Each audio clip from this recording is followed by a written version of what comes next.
बिस्मिल्लाहिर्रहमानिर्रहीम रब्बि इश्रह ली सदरी व यस्सिर ली अमरी वहलुल उक़दतम मिन लिसानी यफ़क़हू क़ौली। Assalamu alaikum all my viewers, all my students, how are you?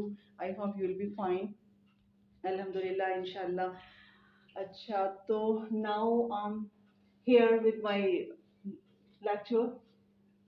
अच्छा, जितने भी टेंसेस हम सीख चुके हैं ना, मैं मज़ीद इसको जो है ना आगे लेके नहीं जाना चाहती, नहीं इसको यहाँ पर इस तरह से वाइंड अप करेंगे, क्योंकि तमाम टेंसेस जो भी हम प्रीवियस सीख चुके हैं ना, उसमें सिर्फ और सिर्फ हेल्पिंग वर्ब की चेंजिंग से पूरा टेंस जो है वो चेंज हो जाता है। यहाँ पर मैंने कुछ सेंटेंस लिखे हैं ताकि मैं आपको ये बता सकूँ एक ही सेंटेंस के अंदर चेंजिंग करके कि असल में क्या चीज़ चेंज होती है कि टेंस पूरा चेंज हो जाता है ना। देखें कि यहाँ पर वैसे तो हमने फ्यूचर इंडेफिनिट स्टार्ट करना था।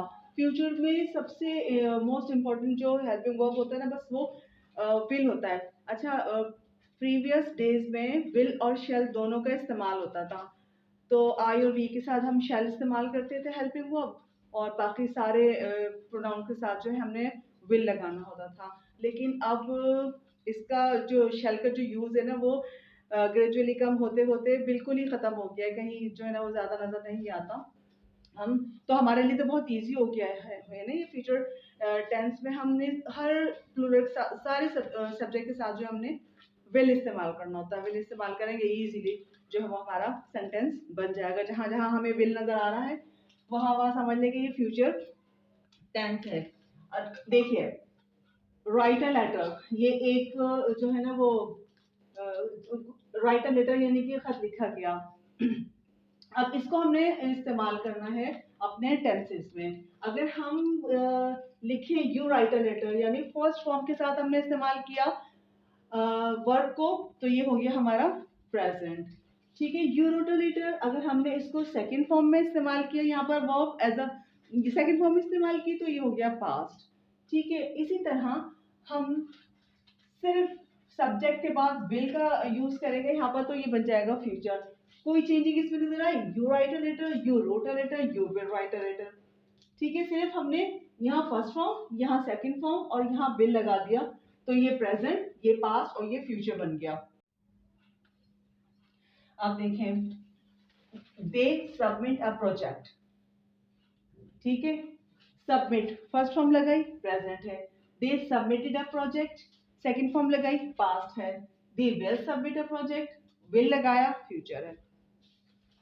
ठीक है, अच्छा, अब वो लिस्ट जो मैंने बताई थी सिंगुलर सब्जेक्ट और प्लूरल सब्जेक्ट, ठीक है, अगर हम इसको अलग अलग देखें तो बड़ी कंफ्यूजन वाले जो ये सब्जेक्ट होते हैं कि यू जो है ना वो सेकंड पर्सन सिंगुलर है, आई जो है वो फर्स्ट पर्सन सिंगुलर है, और ही शी जो है वो थर्ड पर्सन जो है ना वो सिंगुलर है।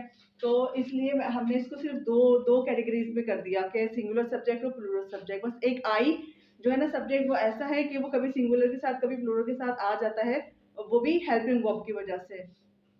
ठीक है, अच्छा, आप देखें यहाँ ये पता चल गया फर्स्ट फॉर्म है तो प्रेजेंट का हो गया, सेकंड फॉर्म है अगर सेंटेंस में तो ये पास्ट का हो गया, और अगर विल आ जाता है तो फ्यूचर का सेंटेंस हो जाता है ये। ठीक है, नेक्स्ट देखिए, we stay at home with family. यहाँ पर स्टे फर्स्ट फॉर्म आई, प्रेजेंट है। We stay at home with my family, यहाँ सेकेंड फॉर्म आई तो ये पास्ट है। We will stay at home with my family, यहाँ पर will का यूज आया तो ये फ्यूचर है। ठीक है, अच्छा, अब देखें, हम ये सिर्फ सारे जो है ना वो इंडेफिनिट की बात कर रहे हैं। ठीक है, ये प्रेजेंट इंडेफिनिट, ये पास्ट इंडेफिनिट, ये फ्यूचर इंडेफिनिट, सारे इंडेफिनिट हैं। अगर हम कंटिन्यूस की बात कर रहे हैं, इंडेफिनिट की बात तो कंटिन्यूस आता है ना, अगर हम कंटिन्यूस की बात करें तो क्या होगा, यहाँ पर अगर इज या आर या एम आ जाता है। अब आपको पता है, ए सिंगुलर सब्जेक्ट के साथ है, आर प्लूरल सब्जेक्ट के साथ है, और एम सिर्फ आई के साथ होता है। ठीक है, और वर्ब के साथ आईएनजी लगा देते हैं, तो ये प्रेजेंट कंटिन्यूस हो गया।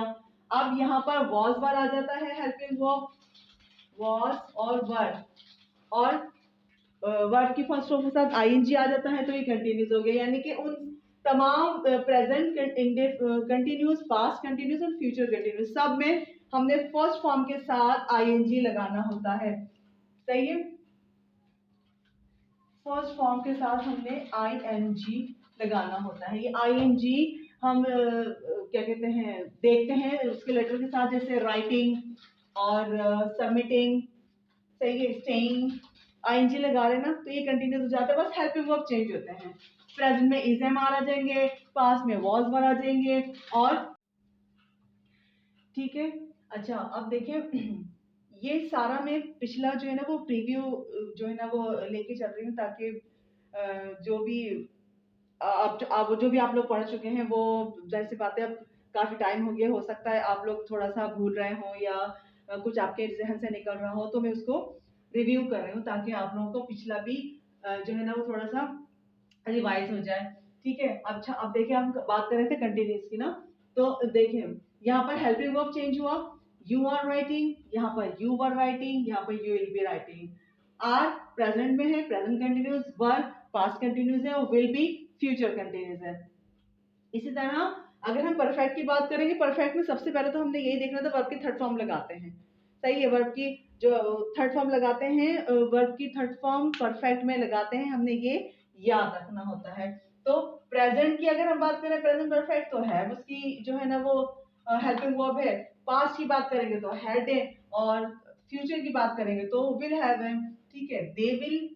They have submitted, they had submitted, they will have submitted. ये प्रेजेंट परफेक्ट, ये पास्ट परफेक्ट, ये फ्यूचर परफेक्ट। अब हम परफेक्ट कंटिन्यूस की बात करेंगे। परफेक्ट के लिए हमारे हैव हैज है ना, और हैड है, और विल हैव है, ठीक है। अब कंटिन्यूस में तो हमने पता है कि आईएनजी लगाना होता है फर्स्ट फॉर्म के साथ। वी हैव बीन, यहाँ पर एक मजीद वर्ड का जो है ना वो इजाफा होता है, जो बीन, तो वी हैव बीन स्टेइंग, फिर इसके साथ हमने फर्स्ट फॉर्म के साथ आईएनजी लगानी होती है। वी हैव बीन स्टेइंग, ये परफेक्ट कंटिन्यूस हो गया। वी हैड बीन स्टेइंग, ये भी परफेक्ट कंटिन्यूस है लेकिन पास्ट का हैड है। We will have been staying, will have से पता चल रहा है कि ये फ्यूचर है, ठीक है। हमें हैव से पता चल रहा है कि ये प्रेजेंट का परफेक्ट कंटिन्यूस है। यहाँ पर हैड से पता चल रहा है कि ये पास्ट का परफेक्ट कंटिन्यूस है। यहाँ पर विल से पता चल रहा है कि ये विल हैव से कि ये फ्यूचर का परफेक्ट कंटिन्यूस है, ठीक है। तो मेन टेंसेस हमारे जो हैं वो तीन होते हैं, प्रेजेंट, पास्ट एंड फ्यूचर, ठीक है। और हर टेंस की फोर काइंड्स होती है, indefinite, continuous, perfect, perfect continuous.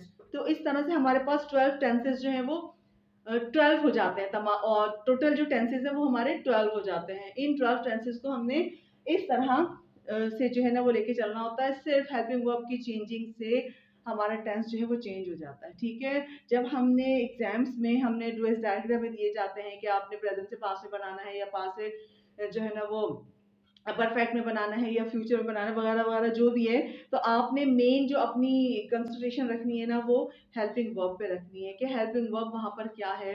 Is M R हैं, डू डज हैं, और डिड है, और हैड है, विल है, विल हैव बीन है। तो ये हेल्पिंग वर्ब्स अगर आप अपने माइंड में रखेंगे ना तो आपको पता होगा कि ये कौन सा वाला टेंस है और हमने इसको किस में चेंज करना है।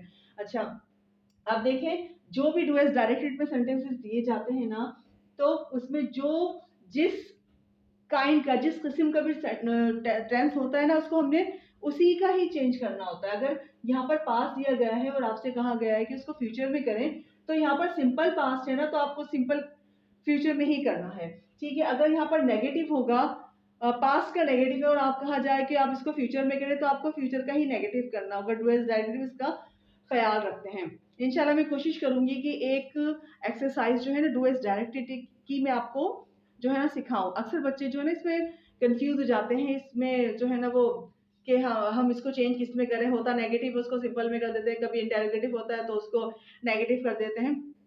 चलें इसकी बात हम इंशाल्लाह बाद में करेंगे, अब तक के लिए इसी को ही रिव्यू करें, ठीक है, ताकि आपका पिछला भी जो है वो रिवाइज हो जाए, और यहाँ पर ये जो है ना टेंसेस भी हमारे क्लोज हो जाए। इंशाल्लाह हम अपने अगले नेक्स्ट लेक्चर में आपके साथ मिलते हैं इंशाल्लाह कोई नई चीज़ लेकर। जब तक के लिए अल्लाह हाफिज़, अपना बहुत ख्याल रखिएगा।